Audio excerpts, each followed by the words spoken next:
বুক ভরা আশা নিয়ে প্রবাস থেকে দেশে ফিরেছিলাম না জানিয়ে সবাইকে সারপ্রাইজ দেওয়ার জন্য। কখনো ভাবতেও পারিনি যে সবাইকে সারপ্রাইজ দেওয়ার বদলে সবাই আমার জন্যই সারপ্রাইজ রেডি করে রেখেছে। কখনো স্বপ্নও ভাবিনি দেশে ফিরে এত বড় একটা সারপ্রাইজ পাবো। দেশে ফিরেই সোজা আমি আমার শ্বশুরবাড়িতে চলে আসি। কলিং বেল বাজাতেই গেট খুললো একটা যুবতী মেয়ে। শাড়ি চুড়ি পরাতে তাকে ঠিক বউ বউই লাগছিল। গেট খুলে আমাকে জিজ্ঞেস করলো আমি কে, যেখানে আমার জিজ্ঞেস করার কথা ছিল আপনি কে।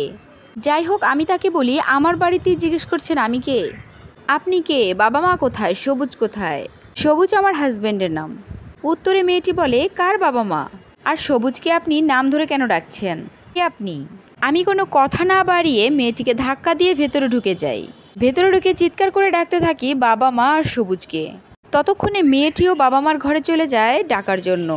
মেয়েটির কথা শুনে বাবা মা দুজনেই চলে আসে ড্রয়িং রুমে। এসেই আমাকে দেখে যেন মনে হচ্ছে তারা বাঘ দেখছে। চোখে মুখে যেন হতাশা, ভয়ঙ্কর চোখে মুখের রূপ, যেন খুবই ভয় পেয়ে গেছে। বাবা মাকে দেখিয়ে আমি তাদেরকে সালাম করি প্রথমে, তারপরেই প্রশ্ন করি সবুজ কোথায়, আর তারপরে প্রশ্ন করি এই মেয়েটিকে। তখন আমার শাশুড়ি মা আমাকে প্রশ্ন করে তুমি কবে দেশে ফিরেছো, আর একবার জানানোর প্রয়োজন মনে করনি, আসার আগে অন্তত একবার বলবে তো। তখন আমি বলি কেন মা, আপনাদেরকে না জানিয়ে এসে কি খুব সমস্যার মধ্যে ফেলে দিলাম। আমি তো আমার কাছের প্রিয় মানুষদেরকে সারপ্রাইজ দিতে চেয়েছিলাম। বললেন না তো মেয়েটি কে। তখন আমার শ্বশুরমশাই খুবই আমতা তামতা করে বলে ইয়ে মা, একটা তো ভুল হয়ে গেছে। তুমি বিদেশে চলে যাওয়ার পরে আমাদের ছেলেটা একদমই ভেঙে পড়েছিল, নাওয়া খাওয়া যেন একদমই বন্ধ করে দিয়েছিল। তোমার টেনশনে ও একদমই ভেঙে পড়েছিল, যেটা আমরা মা বাবা হয়ে একদমই সহ্য করতে পারিনি। তাই তো আমরা সবুজকে দ্বিতীয় বিয়ে দেই। আর এই মেয়েটি আর কেউ নয়, সবুজেরই বউ। কথাটা শুনে যেন আমার আকাশ ভেঙে পড়লো মাথার উপর। এত আশা আনন্দ যেন নিমিষেই অন্ধকারে ভরে গেল। আমার চোখ যেন ঝাপসা দেখছে, চারদিক যেন অন্ধকার হয়ে আসছে। কোনো রকমের সোজা হয়ে দাঁড়িয়ে বলি এটা আপনি কি বলছেন মা, বাবা এটা আপনারা কি বলছেন। সবুজকে আবার বিয়ে করেছেন মানে? সবুজ কোথায়, সবুজকে ডাকেন, আমার সবুজের সাথে কথা আছে। এর মধ্যেই সবুজ বাহির থেকে চলে আসে এবং আমাকে দেখে খুবই হতবাক হয়ে যায়। তখন আমি ওকে বলি বাহ, খুব সুন্দর, দারুণ সংসার বেঁধেছো তুমি।